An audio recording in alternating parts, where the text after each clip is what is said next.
Welcome to Mum Days, a beautiful collective of mamas and experts sharing wisdom, inspiration, and life hacks to support us on this journey through the hazy days of motherhood.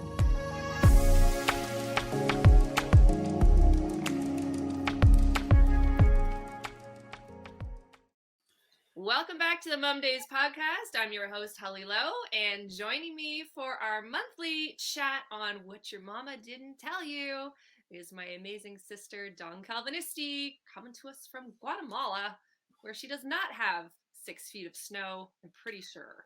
So get ready. We're going to be chatting about, leading into what we talked about, last week a little bit, talking about diet culture a bit, but more hearing about her journey to health and wellness and what that looked like. So get ready for some good combo. Welcome, Dawn. I'm so excited to have you on again. Of course, it's always fun chatting with you. And I know a bit of your story, having been through life with you a little bit. But I know many of our listeners don't know where you've come and gone and tried and what you've been through. So I want to hear from you this time a little more personally about your journey in maybe just to get well or to, I mean, you're going to tell us that, but to feel good about your body and mental health and all of that and what that looked like. So take it away. Give us a snapshot of what that looked like for you. Oh, that's a long journey. Thanks for having me on, Holly. I think when it comes to the whole diet culture, as a kid growing up in the 70s, it was, grapefruit diets and, pretty much starvation type diets were the thing that was talked about back then. We were in, shortly into the era of flash dance and girls who were very, very skinny as far as models and what we were seeing in the pages of magazines. And really, there wasn't a whole lot of muscle tone, but a lot of exercise was like cardio type exercise was what was the norm. And I remember from a very young age being very aware of my friends who were thinner than I was. And it was talked about. Like I remember in grade 5, 6, that being talked about, and who was thin, who was developing hips, who was getting breasts, who was fat, because that was just the term used. And even back then, being fat was not considered pretty, and so that was kind of my beginnings. And so I think I was aware from quite a young age that to be accepted by my peers, I need to be thinner. And so I remember being on my first serious diet when I was probably 13 or 14. And all that meant to me was counting calories. And that was, you could buy calorie counting books and I would look up each thing that I ate and keeping myself to a certain amount. And crazy. I remember looking back and thinking, I was on 900 calories a day diets at that age. Wow. And really being hungry, like super hungry all the time. But it didn't matter about the type of food as long as it was only 900 calories. So I would rather eat, sweets and candy and whatever because they had no fat. The candy had no fat and you could eat a fair bit of it rather than eating like healthy, greens and vegetables and fruit and all that kind of stuff. Eating a lot of soup and liquids, and it wasn't to get water. That wasn't really a big thing, but just really keeping everything really low to stay thin. And so that was really the beginning of my journey. And I struggled with that my whole life, being thin and trying to stay there. And of course, it being impossible. And then, gaining weight and then going back down and gaining weight and going back down and gaining weight. And with that was my identity and my self esteem and everything that had to do with being thin and accepted. It's funny because you say that around, 13, 14. That's the age of my oldest kiddo, right? And I mean, he's a string bean. I can't get enough weight onto him. But when I think of you at that age, growing up with you, I would have been, 7, right? 7, 8, around that age. And I do remember that. Like being as young as I was, I remember your concern over it. And I was the opposite because I felt unloved, unliked by my friends and everybody else because I was the tomboy. So I never Right. felt like I was looked at as a girl. I was never looked at as pretty or, curvy or any of those things as I grew into those ages. And I was always, envious of you because you had a better developed body than I did. You looked like a girl. You know what I mean? Like, it's funny how we each have our own struggles with our self-esteem or our identity, our body identity. And yet the whole culture that is, I think, perpetrated is just women's image in general, right? Just being Yes. dissatisfied with what you've got. And I Yeah. find that I find that really interesting now that we're both raising girls. Yes. Yeah. And I think it's interesting looking back then, looking at what diet culture is like now, and just, general culture around females now, the acceptance by looking outward, right? Like checking what everybody else looks like, thinks of, what society, what media puts out there for us to meet up to. What are the standards? What are the expectations? That's really never changed, except now it's even more in our face because we see it all the time on social media, 24/7. It's not just on a coffee table magazine, or when you go to school and somebody says something. So it's just way more prevalent and more in your face, I think, today. Agreed. And that was something we had talked about earlier on another episode was, especially in January, like I watch all these, very healthy advocates that I appreciate and I admire their work. But as soon as January hits, it's like someone flips a switch and it's all about the best workout and the best diet and the best way to, the best cleanse and the best, and it's packaged really well. Like a lot of these things are still, they've gotten wiser, I think, in the way it's marketed, but at the root of it, it's still that dissatisfaction of where you're at, or what you're feeling. And I think my goal in talking about it is, yes, we need to get well. Yes, our bodies need to serve us the best they can. And yes, it is good to feel good in your body, but like, how far does that go? So Yeah. I What's don't the know. extent? Yeah, like after having been through that journey, and I remember like watching, I remember when you moved to Toronto and coming to visit you, and you were so tiny when you guys first moved to Toronto. And I don't know if you remember this, when you made me tuna sandwiches with yogurt. Yes. I, I almost died. I was like, what is this garbage? Because you were like, we're not eating mayo. That's bad. I'm gonna get fat if I eat mayo. And I remember biting into the sandwich. We were at the park, and I'm like, what did I just eat? Looking back Yep. now, I'm like, it's not that big a deal, but it was such a like, what are you thinking? I just remember thinking in my head, you've gone too far. Yeah. But that Yeah. was that was something for me, was very eye opening, like these little things, because I had never considered it. I just never cared, and I wasn't eating well. I didn't pay attention to eating healthy. I ate whatever I wanted because I could. But my mental health suffered from that. My skin suffered from that. My self esteem, because I had such terrible skin issues, suffered from that. My mental health was rough because of that. So, as you journeyed through those lessons as you got older, what did you take from that? What did you take away? Yeah, I think it's interesting because I think the longer that you're in that cycle, the more you believe all these lies because they become the truth, right? And I think for years, decades, I really believed that to be thin was better, to be thin was healthier, to be thin was to be loved and accepted. To be thin was was where you look good. And so that really became my mindset. And so the moment that weight would pile on, even being pregnant or, having babies, I need to get it off the moment those kids are born. And I need to, do that drastically. And because, there's no excuse anymore. There's no baby in my belly. Therefore, you have to go back to that.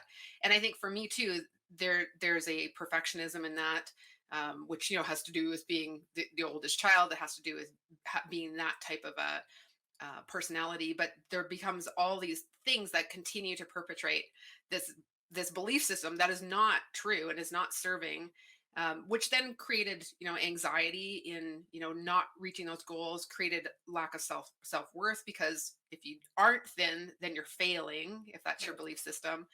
And it creates the feeling of you're not likable if you gain weight, therefore you're really not worthy, you're not special, you're not of any purpose or of value if you aren't in control. And I think that's the other thing too, is there's a control issue as you deal Mm. with that, because You can't let yourself go. You have to make sure that you're always doing it right.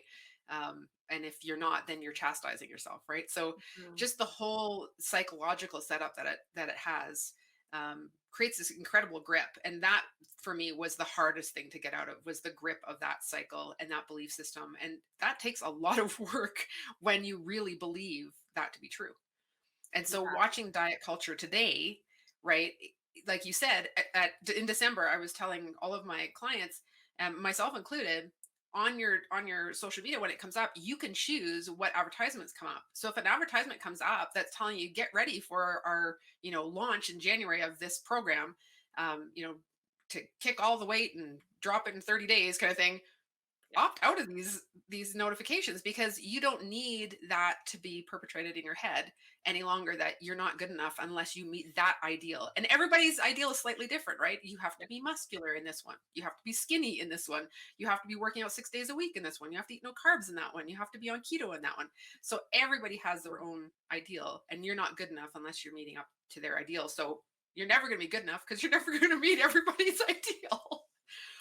Yeah, that's so true. And when you're presented with these opportunities, I know so many friends who will jump from programs like that from one to another. Well, that didn't work. I'm going to try this one. Well, I'm going to try this one. This one didn't fit me, so I'm going to try this one. And I always feel like, I have no problem with people using these as a tool if that's where they're wanting to go.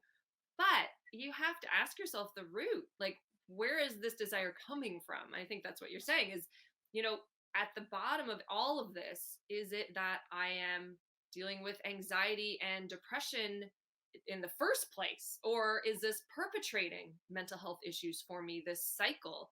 And it's then becoming this ongoing, hamster wheel of low self-esteem. I'm anxious because I can't meet up those standards, depression because I can't get there and I'm never going to be there, and then back onto the wheel again of, okay, I can do this.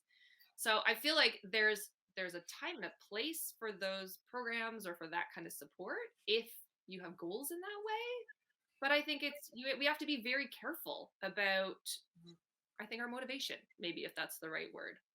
Yeah, I think when I work with clients, like I'm a personal life coach, and I find that as I'm talking to clients about these things, no matter what area of your life, if you're stuck in something that's not serving you well and it's making you feel like you have to control it, like you have to be the boss of that thing, that generally there's an underlying motivation there that's coming from something else.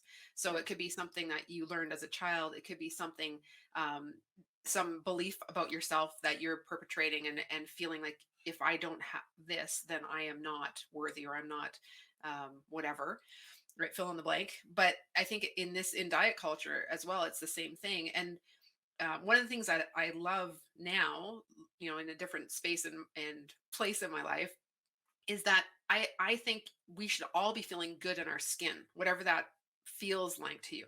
We should all be able to, put on an outfit that we like, put on, makeup if you choose to wear makeup, maybe you don't. Put on your perfume if you wear perfume, maybe you don't. Put on whatever it is that makes you feel confident. Put on those things, and whatever size you are, if you feel good in your skin, you're good. But if you are not feeling good in your skin ever, Mm. or very rarely, then we need to take a look at what that is. And so that might mean you're looking at your nutrition. It might mean you're looking at exercising more. It might mean that you're just going out for a walk so that your mental health picks up. It might mean that you need to reassess what is it about me that I'm not liking, and how do I need to look at that again? How do I need to reassess myself? How do I need to find what is worthy in me? And so it could be a totally different thing that has really nothing to do with what you actually look like in the mirror. But for so many people, it's what we look at outwardly that we base everything else on. And we rarely look very deep internally to see if that's really where the root of it is.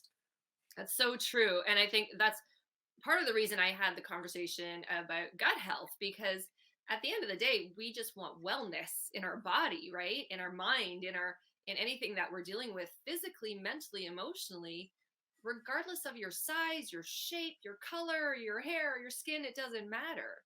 If you're not functioning in health, if you're not functioning in some sort of wholeness, mind, body, soul, then you are going to end up in some sort of cycle of either control or mental health issues or weight issues or whatever that looks like.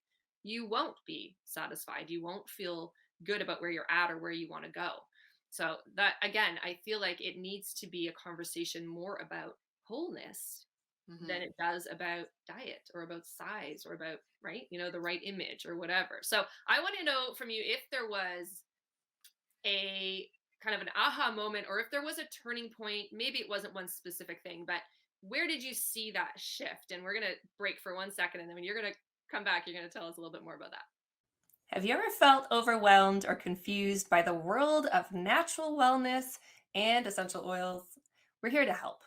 At Oil Babies, we want to make it simple, safe, and easy for you to have all that knowledge at your fingertips and the tools to take care of your family. Check out our Back to Basics program on our website or check out the link for more info. Okay, so I want to know, was there a shift? Was there a time that you could put your finger on? I'm thinking of one, and it may have nothing to do with what you would think of. I remember particular one time when you were living in Bolton, and I know you were dealing with, I think, a technical diagnosis of bipolar, and you really felt it didn't fit. You were like, I don't think this is what's happening. You were dealing with some mental health issues and struggles with that. Hmm. Your kids were really little, all of that. But I remember you took a program, or you something. You bought CDs or something. I'm trying to remember it, and you went through this, and for me it was like a switch with you, like watching, it was like night and day, watching the anxiety change and watching your clarity kind of come into focus. So for me, watching you go through some of these journeys, that was a turning point. But I want to know from you what you think might have been. Yeah, that was the biggest turning point for my anxiety for sure. It also started a different journey as far as my physical health. I don't think it was the pivotal point for my the diet culture end of things, but it definitely was me starting to be aware of who I really was and what I wanted in my life. So Mhm. that started that questioning, and I think it was only maybe 5 or 6 years after that. So my kids were still relatively small, where I still felt like I was going up and down trying different diets, often because I was working at that point in a health field, in a natural health field, and people wanted answers. So I felt like I needed to try things for my own sake to say whether I could recommend it. And I think the more that I tried all the different things, because I really tried like anything that's out there, I probably have tried it. Really, I'm not joking. But I think the more I tried, the more I realized none of this is sustainable. Like there is none of this that somebody can say, all right, that's what I'm doing it for the rest of my life. I mean, they can tell you that, but then you see them on the weekend and they're totally eating differently than they said, but it's just because they're, just taking a break, right? Well, none of it's doable. And I think really it was probably about 2.5 years ago at the end of a very extreme last ditch effort that I was trying because again, people were asking me things that I really felt like, you know what, I'm not doing this anymore. I don't need to try things out for anyone anymore. I don't think it's helping me to try things for everybody else anymore. I'm pretty sure none of this really works. And it really is this whole moderation is key thing. That Okay. really is the basis of it all. But I think the reality is the more that you're in that culture of diet of whatever type you want to pick or exercise, some people it's not even Mhm. diet, it's just exercise. The more that you no longer hear the signals from your body, the Yes. more you're so detached from what is actually going on that you force your body and you force your mind into subservience to some type of regime. And none of that is long term doable.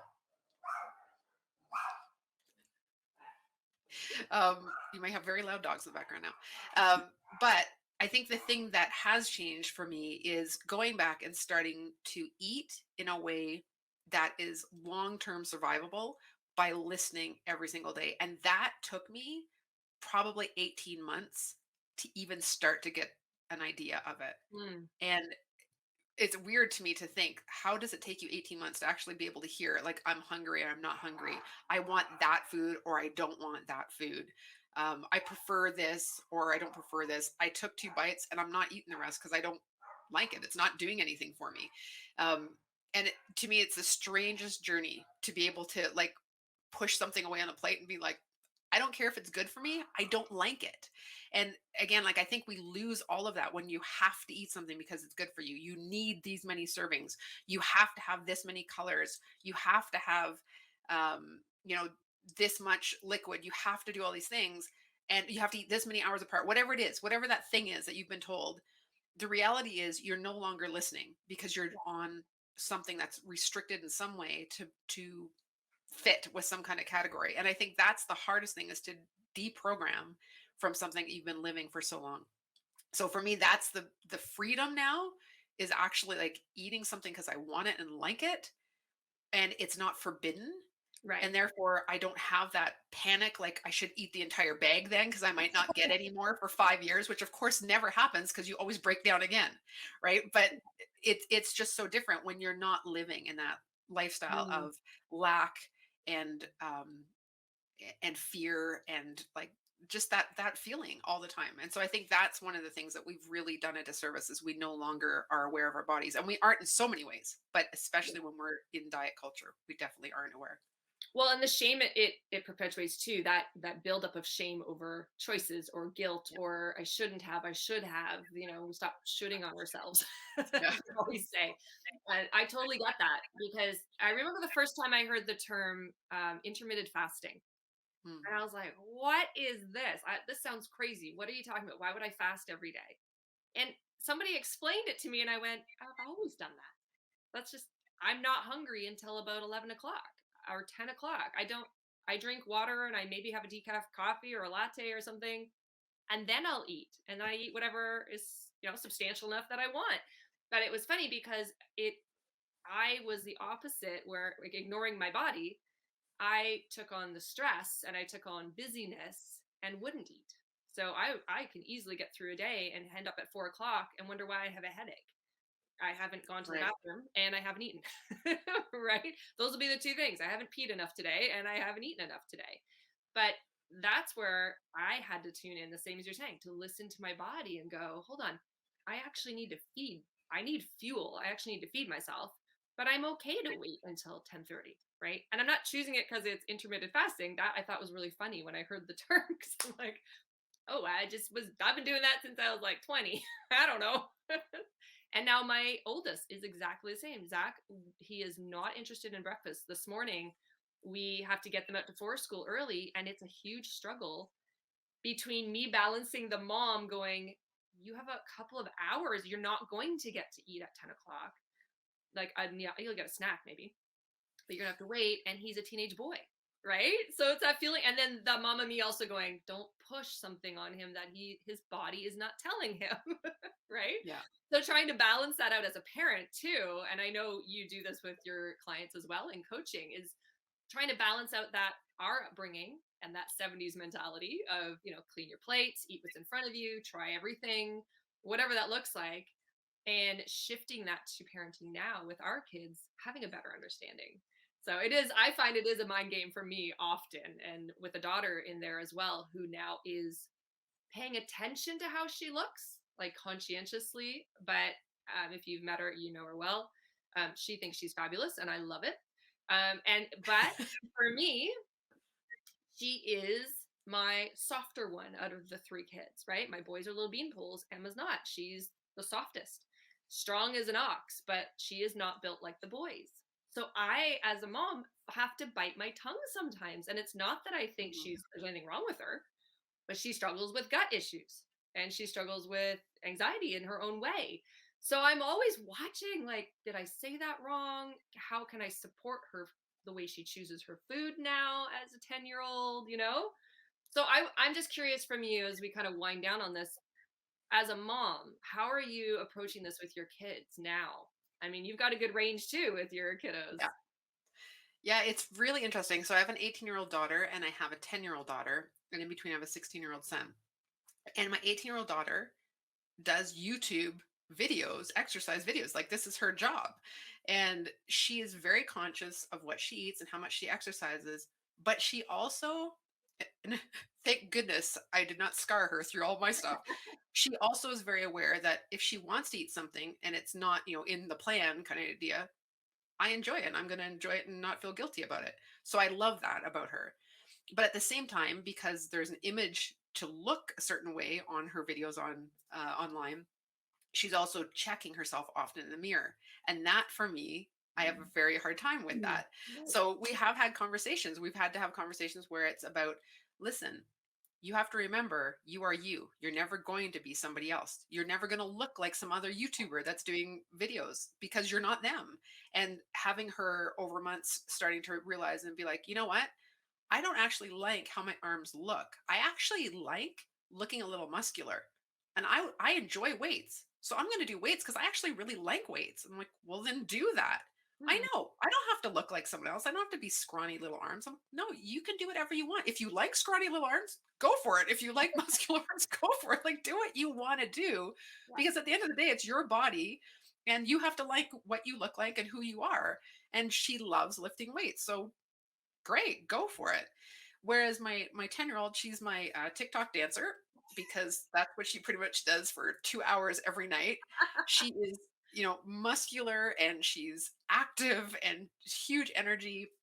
And she goes out and she rides her bike up and down with the boys and does jumps and has scrapes and bruises everywhere on her. But she's now getting to the age where she's starting to watch because not the other girls are now trying to look Mhm. kind of shy and reserved and get the boys to come to them where she's out in the middle of it, right? So it is interesting parenting through as they start to compare because that is just a natural tendency, right, for all of us to compare with what's around us. And I think as moms, the more that we can tell our kids that what they look like or what they do is not who they are, Right. the more we can really influence that. Because when your kids don't then bank on having to perform a certain way or look a certain way to achieve love or acceptance from you at home, at least, then they're not going to be as likely to be looking for it out there either if that's not the big important thing. And I think that's the hard thing to get through. Absolutely. It's funny how our girls are so much alike. They're they have so much in common. Yeah, Yeah. I feel the same way. I feel like boys, it's not that boys are exempt from it, they're not. But in these Mhm. years, I find it's just like get your boys fed. Like how do I keep enough food available for you? That's Yes. how I feel. Even with the 7-year-old, I mean, he's like a bottomless pit some days, and then other days he eats like a bird. But you're right. I think the idea that being being in love with who you are, and as a parent loving yourself first and foremost and letting your kids see that confidence. And we've Mhm. had other convos about that, about self-talk, and what do our girls hear us say about ourselves. How, Yeah. when someone gives us a compliment, what's our response? When they tell us we look pretty, what do we say back? And that's something I'm now more aware of, because whatever I'm putting out there on a consistent basis, that's what they learn. Regardless Yes. of what you tell them, they're going to learn more from what we demonstrate, as awful as that is. Some days I wish you could just flick that switch and be like, no, just do as I say, not as I do, not as I look, whatever, right? But it's a journey. It's all part of that process of It learning is. how to do that. So I want to know, as we wrap up, I want to know, you've got some big stuff happening and coming up, and I want to know about it, because you have a summit happening that I'm so excited about, because these guests that you have, I've had a chance to watch your videos and your introductions to who they are, and I'm excited having heard what's coming up. Tell us a little bit about what's happening, because we're going to include the links for everyone so they can get registered for it. Yeah, so it's a free summit for women. It's called As Good as It Gets, and it's really about helping women break free from people pleasing, which is what we're talking about right now, and just the day to day grind to really have more meaning and connection and fulfillment in life. And we have 30 women speakers who are all coming to this, who have been where you have been, and they have come out on the other side and are all very influential, and just so generous in being willing to take that, just extend that hand and help us through wherever we're at. A lot of the topics that we're covering are things like knowing who you are, your identity, understanding how to be in line with who you are. So your belief system really lining up with what's coming out of you and how you're living, finding your purpose, finding clarity in your life, and how to take action and move forward to where you would like to go in life and what that even looks like for you if you're not sure. So there's tons of topics. It's run over a 2-week period and they're pre-recorded, so it's only 30 minutes, 2 people a day, so an hour at the most every day. And you can just set aside that time. You can go to either www.asgoodasitgetssummit.com to register, but it's totally free and it's going to be amazing. It starts on February 19th, but the registration is open now. Woo! I'm so excited. Yeah, we'll make sure we get that up so they can get the link and get in and get registered. I'm looking forward to it. All right. Well, thank you so much. We will chat next month on What Your Mama Didn't Tell You when we're talking all about what your mama didn't tell you about your period. Uh-oh. Good times.